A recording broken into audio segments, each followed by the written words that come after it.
प्यारे बच्चों, आज मैं क्लास 9th में chapter 13 surface area and volume में एक्सरसाइज 13.8 बता रहा हूँ। क्वेश्चन नंबर 9 है, लोहे के 27 ठोस गोलों को पिघलाकर जिनमें से प्रत्येक की त्रिज्या R है और पृष्ठीय क्षेत्रफल S है, एक बड़ा गोला बनाया है जिसका पृष्ठीय क्षेत्रफल S डैश है।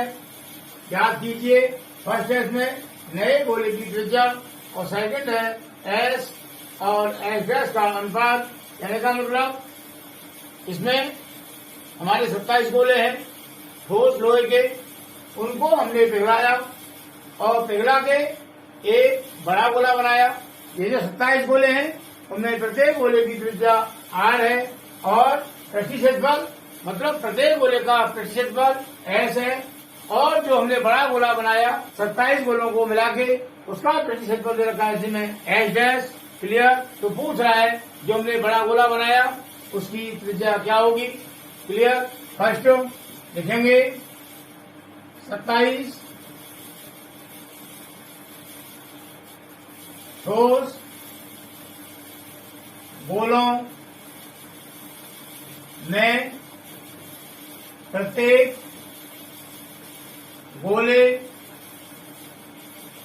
की त्रिज्या इक्वल टू R। यह हमें दे रखा है। पहले निकालेंगे हम एक ठोस गोले का आयतन, लिखेंगे इसीलिए एक ठोस गोले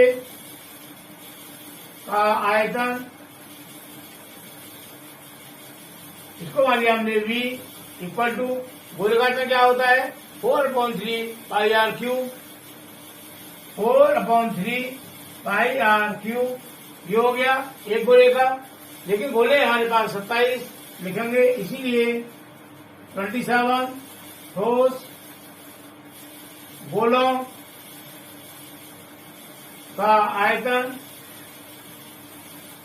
इक्वल टू ये होगा हमारा जो हमारा एक गोले का आयतन आया उसमें कर देंगे मल्टीप्लाई 27 से, तो एक का आया ये 4/3 पाई R क्यूब मल्टीप्लाई 27।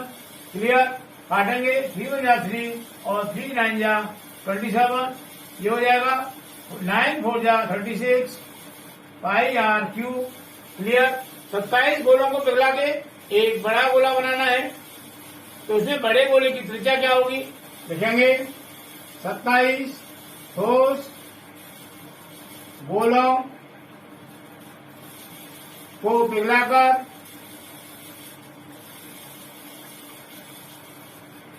बनाए गए एक बड़े गोले की त्रिज्या, ये हमने मान ली कैपिटल R, इसीलिए बनाए गए ठोस गोले का आयतन ये हो जाएगा 4/3 पाई R क्यूब। क्लियर? अब ये जो गोला बना है ये बना है 27 गोलों को पिघला के, तो ये आयतन मतलब बड़े गोले का आयतन बराबर होगा हमारा 27 गोलों के आयतन के बराबर। तो लिखेंगे इसीलिए बड़े गोले का आयतन बराबर होगा 27 ठोस गोलों के आयतन के। क्लियर? बड़े गोले का आयतन ये आया 4/3 पाई R क्यूब इक्वल टू 27 ठोस गोलों का आयतन ये आया 36 pi R cube. Clear? Pi से पाई कैंसिल हो जाएगा, यहाँ पर ये हो गया 4 R cube upon 3 equal to 36 R cube. ये R हमारी स्मॉल है और ये R कैपिटल है। इस 3 का करेंगे 36 से मल्टीप्लाई और 4 आ जाएगा हमारा डिवाइड में, या हम इसका अपॉन 1 मान लें और कर दें क्रॉस मल्टीप्लाई। क्लियर? तो ये हो जाएगा 4 RQ equal to 36 RQ multiply 3, therefore RQ equal to 36 RQ multiply 3 upon 4। Clear? 4 से काटेंगे, 4 1 जा 4 और 4 9 जा 36 इक्वल टू 9 इंटू 3, ये हो गया 27 RQ। क्लियर? तो ये आ गया हमारा RQ का मान। 27 को लिखेंगे 3 का Q इंटू RQ हमारा है ये पहले से, इक्वल टू 3 का Q इंटू R का Q, इसको लिख सकते हैं 3R का होल क्यूब। क्लियर? तो ये हो गया RQ इक्वल टू 3R का होल क्यूब। क्लियर? यहाँ पर RQ है और यहाँ पर 3RQ है, तो हम Q से Q काट सकते हैं, तो ये हो जाएगा R equal to 3 small r। Clear? तो बड़े गोले की त्रिज्या हो गई 3 छोटे गोलों की त्रिज्या के बराबर लिखेंगे। इसीलिए बड़े गोले की त्रिज्या R equal to 3 into R, और ये हमारा आंसर हो जाएगा। ये आंसर हो गया हमारा ये फर्स्ट पार्ट का। अब सेकंड पार्ट है, इसमें कह रहा है S और S' का अनुपात। S का मतलब जो 27 गोले हैं उनमें प्रत्येक गोले का जो सरफेस एरिया है, प्रति क्षेत्रफल है, वो S है, और S' का मतलब है जो 27 गोलों को पिघला के एक बड़ा गोला बनाया है उसका सरफेस एरिया, उसका प्रति क्षेत्रफल S'। क्लियर? इसके लिए लिखेंगे माना 27 ठोस गोलों को पिघलाकर बनाए गए ठोस गोले की त्रिज्या कैपिटल आर। क्लियर? इसीलिए बनाए गए ठोस गोले का पृष्ठीय क्षेत्रफल इक्वल टू, ये देखा में S', तो यहां मान लेंगे ब्रैकेट में S' equal to 4 pi R square. R तुम्हारा ये है कैपिटल R स्क्वायर। क्लियर? अभी हमने निकाला था R equal to 3R first part में, तो यहाँ पर हम इस R के स्थान पर लगा देंगे 3 स्मॉल r, तो ये हो जाएगा 4 पाई ब्रैकेट में 3R का whole square equal to 4 pi multiply 3R का करेंगे होल स्क्वायर, तो ये हो जाएगा 9R स्क्वायर। क्लियर? ठीक है, अलग किया 9 और R का R स्क्वायर हो गया, ये हो जाएगा 9 4 36 पाई R स्क्वायर। ये आ गया हमारा बड़े गोले का पृष्ठीय क्षेत्रफल। क्लियर? ये जो 27 छोटे छोटे गोले दे रखे हैं जिनकी त्रिज्या R है और सरफेस एरिया S है, लिखेंगे छोटे ठोस गोले का पृष्ठीय क्षेत्रफल, ये दे रखा है हमको S इक्वल टू, ये हो जाएगा 4 पाई R स्क्वायर, जिसकी त्रिज्या में R दे रखी है क्वेश्चन में। क्लियर? इसीलिए S अनुपात S डैश, ये कह रहा है S और S डैश का अनुपात, तो याद रखा हमने S अनुपात S dash equal to S, ये S कितना है हमारा, S है ये 4 pi R square, 4 pi R square अनुपात S डैश, S डैश है हमारा ये 36 pi R square, 36 pi R square equal to, इसको लिख लेंगे 4 pi R square upon 36 pi R square. Clear? Pi से पाई कैंसिल हो जाएगा और R स्क्वायर से R स्क्वायर कैंसिल हो जाएगा, क्या बचा 4 अपॉन 36, और वो डिवाइड करेंगे 4 1 जा 4 और 4 9 जा 36 equal to 1 upon 9 equal to 1 ratio 9। Clear? तो इन दोनों का रेशियो अनुपात S और S डैश का ये हो गया 1:9 और यही हमारा आंसर हो जाएगा। क्लियर? मुझे उम्मीद है क्वेश्चन समझ में आया होगा। अब नेक्स्ट क्वेश्चन नंबर 10 है, दवाई का एक कैप्सूल 3.5 mm मतलब मिलीमीटर व्यास का एक गोला है। इस कैप्सूल को भरने के लिए कितनी दवाई की आवश्यकता होगी? हमारा एक कैप्सूल है जो एक गोले के आकार का है, उसका जो डायमीटर है वो दे रखा है 3.5 millimetre.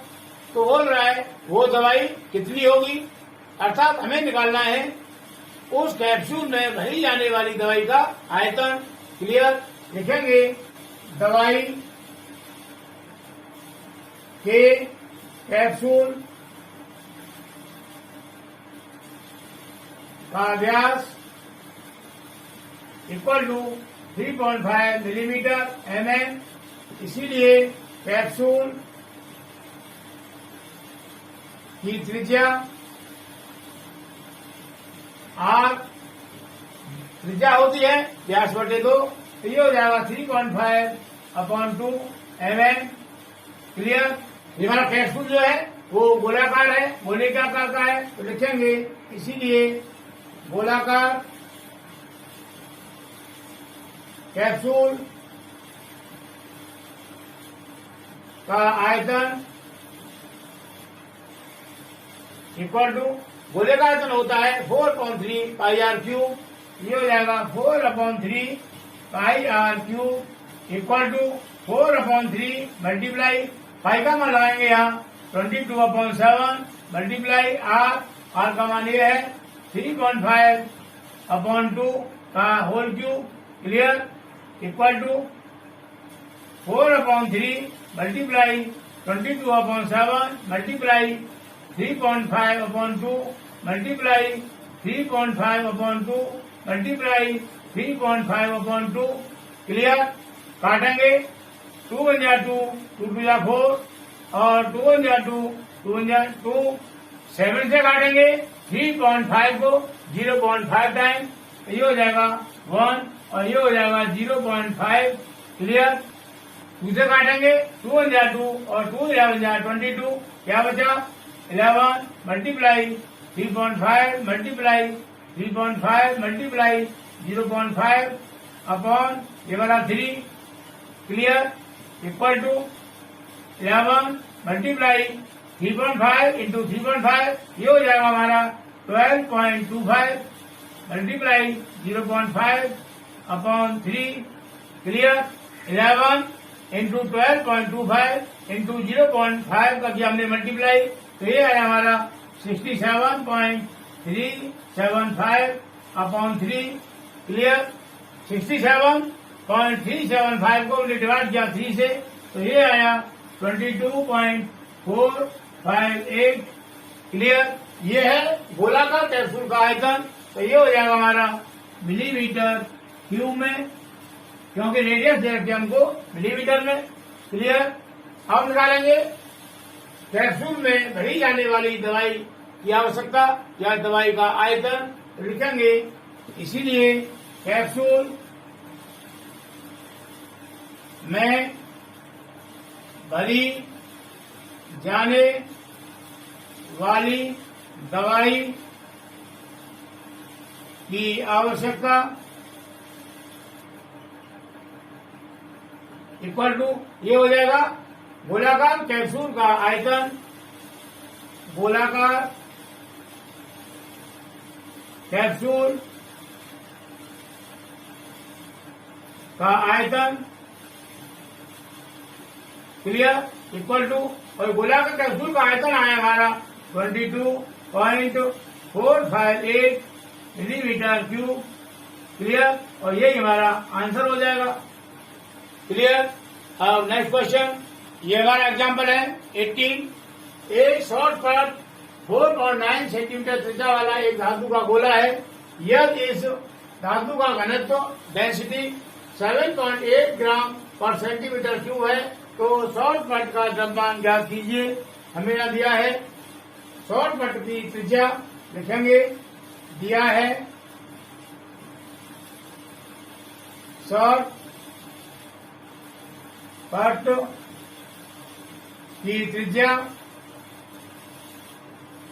R equal to 4.9 centimetre. Clear. जिससे ये शॉर्टकट बना है उस धातु का घनत्व दे रखा है, डेंसिटी दे रखी है 7.8 ग्राम पर सेंटीमीटर क्यूब। वह धातु का घनत्व इक्वल टू 7.8 ग्राम पर सेंटीमीटर क्यूब। क्लियर। पूछ रहा है शॉर्टकट का द्रव्यमान, तो लिखेंगे शॉर्टकट का द्रव्यमान। ये पूछ रहा है, हमने कर दिया क्वेश्चन मार्क। यहां पूछ रहा है द्रव्यमान। तुम्हारा द्रव्यमान का फॉर्मूला क्या होता है? द्रव्यमान होता है इक्वल टू आयतन मल्टीप्लाई घनत्व। ये होता है द्रव्यमान निकालने का फॉर्मूला। हमें यहाँ पर घनत्व दे रखा है 7.8 ग्राम पर सेंटीमीटर क्यूब, लेकिन आयतन नहीं दिया। आयतन निकालना पड़ेगा जब हमें द्रव्यमान निकालना है, इसलिए अब आयतन कैसे निकलेगा? आयतन निकालने के लिए हमको चाहिए त्रिज्या। हमें त्रिज्या दे रखी है तो आयतन निकाल लेंगे। लिखेंगे इसीलिए ठोस गोलाकार शॉर्टकट का आयतन। ये शॉर्टकट हमारा गोलाकार है, तो यहां लगाएंगे हम आयतन के लिए फॉर्मूला गोले वाला। तो ये हो जाएगा 4/3 pi R cube equal to 4/3 into pi का मान लगाएंगे 22/7 मल्टीप्लाई आर दे रखा हमको 4.9। ये हो जाएगा 4.9 का whole cube equal to 4/3 into 22/7 multiply. ये हो जाएगा 4.9 मल्टीप्लाई 4.9 मल्टीप्लाई 4.9। क्लियर। काटेंगे 7 से कटेगा 7 1 टाइम और 4.9 कटेगा 0.7 टाइम। क्लियर। क्या हो जाए 4 multiply 22 multiply 0.7 multiply 4.9 multiply 4.9 upon ये 3। Clear. Equal to 4 multiply 22 multiply 0.7 multiply 4.9 multiply 4.9। इन सबका करेंगे हम मल्टीप्लाई, तो हमारा आएगा 1479.016। क्लियर। अपॉन 3 इक्वल टू 1479.016 को डिवाइड करेंगे 3 से, तो ये आएगा हमारा 493.0053 इक्वल टू, यहाँ पर जो पॉइंट के बाद में संख्या आ रही है हमारी 0053, इनको छोड़ देंगे और लिख देंगे 493। ये आ गया हमारा ठोस गोला का शॉर्टकट का आयतन। हमें त्रिज्या दे रखी है सेंटीमीटर में, तो ये हो जाएगा हमारा सेंटीमीटर क्यूब। क्लियर। अब हमने ये आयतन निकाल लिया। हमें घनत्व डेंसिटी दे रखा है, हमें निकालना है द्रव्यमान, तो आयतन और घनत्व का मान यहाँ लगा देंगे फॉर्मूले में, तो ये हो जाएगा। इसीलिए शॉर्टकट का द्रव्यमान इक्वल टू आयतन हमने निकाल लिया 493 centimetre cube, 493 centimetre cube multiply घनत्व दे रखा है 7.8 ग्राम प्रति सेंटीमीटर क्यूब। क्लियर। यहाँ पर सेंटीमीटर क्यूब से सेंटीमीटर क्यूब कट गया, क्या बचा 493 मल्टीप्लाई 7.8 और ये ग्राम। क्लियर। इक्वल टू 493 में किया मल्टीप्लाई 7.8 से, तो ये आया हमारा 3845.44 ग्राम। क्लियर। हम इसको चेंज करेंगे किलोग्राम में।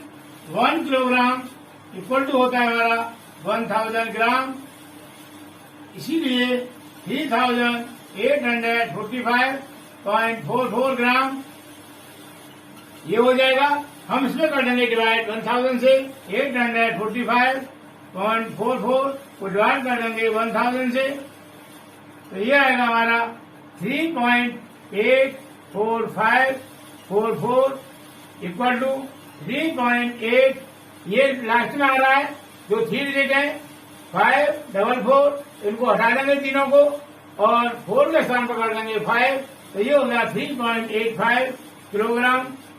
क्लियर।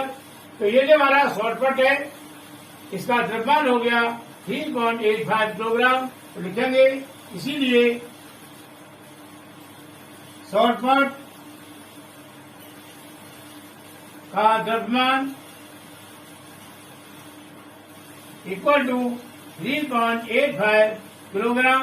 क्लियर। और ये हमारा आंसर हो जाएगा। क्लियर। मुझे उम्मीद है कि सभी क्वेश्चन समझ आए होंगे। इस तरह से हमारी एक्सरसाइज 30.8 कंप्लीट होती है। नेक्स्ट एक्सरसाइज नेक्स्ट वीडियो में करेंगे।